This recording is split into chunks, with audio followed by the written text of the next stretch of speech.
Ini adalah contoh respon lele yang tidak agresif teman-teman ketika diberi pakan karena sehabis hujan. Teman-teman, video kali ini adalah tentang perlakuan terhadap lele budik Dumber ketika habis hujan.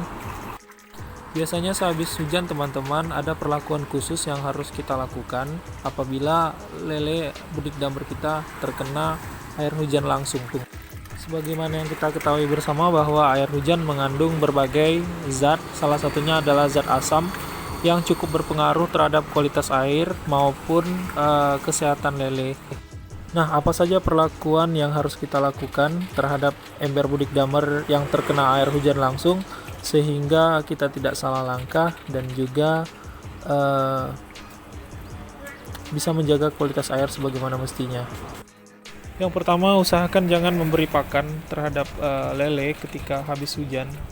Lakukan hingga 4-5 jam lele dipuasakan dulu, karena pada jam-jam pertama atau dalam waktu-waktu pertama biasanya lele mengalami stres atau terkejut ketika sudah selesai hujan. Kalaupun mereka makan, sepertinya mereka akan memutahkannya karena ada jenis zat atau kandungan yang beracun pada air hujan yang berlebihan pada ember budik Dumber kita. Yang kedua teman-teman adalah kurangi air yang ada di dalam ember budik Dumber kita ketika sudah hujan, karena air yang lama pada ember budik Dumber itu biasanya sudah terkontaminasi atau sudah terlarut secara berlebihan dengan air hujan yang cukup lama dan juga cukup deras.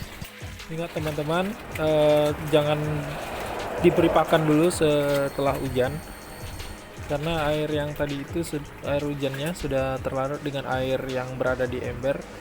Kemungkinan besar amoniak yang berada di dasar ember itu teraduk sehingga membahayakan bagi kesehatan ikan. Jadi yang pertama, jangan dulu kita berikan pakan secara mendadak selepas hujan, dan kita kurangi airnya 50 hingga 30% tersisa. Kemudian yang ketiga, baru kita tambahkan air bersih baru yang sudah diendapkan dengan perlahan teman-teman hingga kembali ke ketinggian air semula atau ketinggian air normal yang kita gunakan untuk air budik Dumber kita.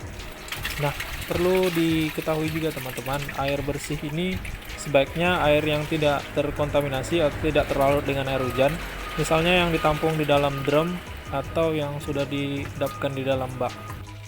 Jadi ikan akan kembali segar dan juga akan menormalkan air lagi, air-air yang ditambahkan yang tidak terkontaminasi dengan air hujan tadi teman-teman. Setelah itu biarkan air terlarut dengan air yang sisa buangan tadi teman-teman. Air terlarut yang baru dengan air sisa buangan tadi itu dibiarkan dulu hingga 4-5 jam ikan dipuasakan, sehingga ikan dapat menyesuaikan atau beradaptasi dengan kondisi lingkungan yang baru teman-teman. Setelah itu bisa kalian beri makan secara perlahan ikan-ikan lele kita hingga mereka merespon dengan cukup lincah ataupun agresif seperti sebelum terjadinya hujan. Masalah air hujan ini perlu diperhatikan dengan serius teman-teman, karena pada budik Dumber ini resiko kematian ikan menjadi lebih tinggi jika ember budik Dumber kita langsung terkena air hujan, karena kandungan zat asam atau pH yang cukup tinggi yang tidak mungkin atau tidak bisa ditolerir oleh kondisi tubuh ikan kita atau tubuh ikan lele peliharaan kita. Dan saya sebaiknya kita memberikan peneduh atau atap transparan di atas lele budik Dumber kita sehingga tidak masuk air hujan secara langsung dan membahayakan kondisi ikan serta memperburuk kualitas air teman-teman.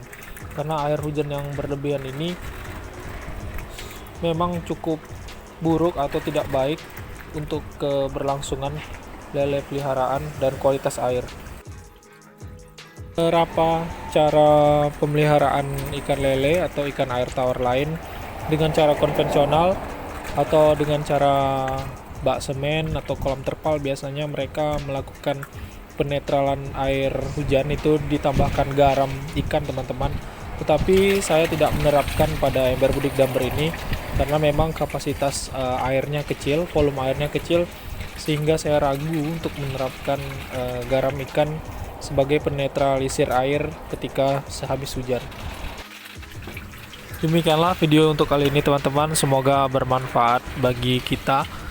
Video tentang bagaimana cara perlakuan ember budik damper setelah hujan dan bagaimana tindakan-tindakan yang harus kita lakukan untuk menjaga kondisi air tetap baik, kualitas air tetap bagus, dan kondisi ikan tidak terkontaminasi atau beracun.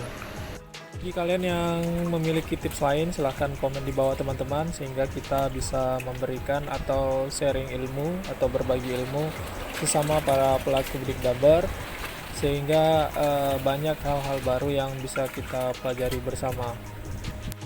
Jika video ini kalian anggap bermanfaat dan berguna, silahkan kalian like, share kepada teman-teman maupun para pelaku budik damper, sehingga ilmunya bisa diterapkan dan bermanfaat. Terima kasih teman-teman atas seluruh perhatian dan atensinya. Semoga ikan lele budik damper kita atau sistem budik damper kita tetap berjalan dengan baik sehingga bisa dipanen dan dinikmati hasilnya bersama. Oke, demikianlah video ini. Kalau ada yang salah, saya mohon maaf teman-teman. Kalau ada yang misalnya tidak sesuai, silahkan kalian komen di bawah, sehingga kita bisa melakukan perbaikan-perbaikan agar kedepannya lebih bagus lagi. Terima kasih.